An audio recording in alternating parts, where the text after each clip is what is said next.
Pierre, bonjour et bienvenue donc à bord du trimaran Race for Water, installé ici au ponton d'honneur de Bordeaux depuis mercredi. Alors avant de recevoir nos invités, je vous propose d'abord de découvrir les enjeux de cette expédition de 300 jours.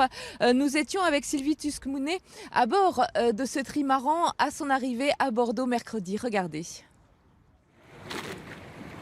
300 jours de mer, 2 fois le tour de la Terre en distance parcourue, 21 villes-étapes dont New York, Tokyo, Rio et Bordeaux.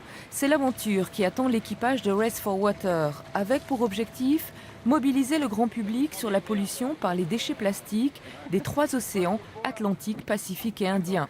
Pendant près d'une année, marins et scientifiques feront un état des lieux en allant au cœur des vortex, ces immenses tourbillons dans lesquels s'accumulent les déchets.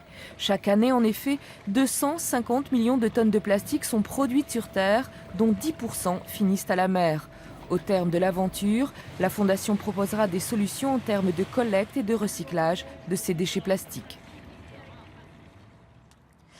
Marco Simeoni, bonjour. Bonjour. Vous êtes président de la fondation Race for Water que vous avez créée il y a 3 ou 4 ans. Alors, comment vous est venue cette idée incroyable? Vous n'êtes pas scientifique, vous n'êtes pas marin. Non, je ne suis pas scientifique, je ne suis pas marin professionnel. Par contre, je suis un amoureux de la mer. J'adore la navigation. Donc, à force de voir tous ces déchets flotter, tous ces problèmes de plastique sur l'eau, je me suis dit que je ne pouvais plus rester passif face à cette situation. Donc, j'ai décidé de lancer cette expédition pour sensibiliser et mieux comprendre le sujet. Alors, à bord de ce magnifique trimaran, un mode 70 qu'on voit en ce moment à l'antenne, vous allez, je le disais, faire un état des lieux. Vous allez aller dans ces vortex. Alors, qu'est-ce que c'est que ces vortex? C'est un 6e continent, c'est un peu ça, plein de déchets. Voilà, donc le principe du vortex, ce sont les courants marins qui rassemblent les plastiques dans des régions spécifiques. Donc on trouve 5 principaux vortex dans le Pacifique Nord-Sud, l'Atlantique Nord-Sud et l'océan Indien.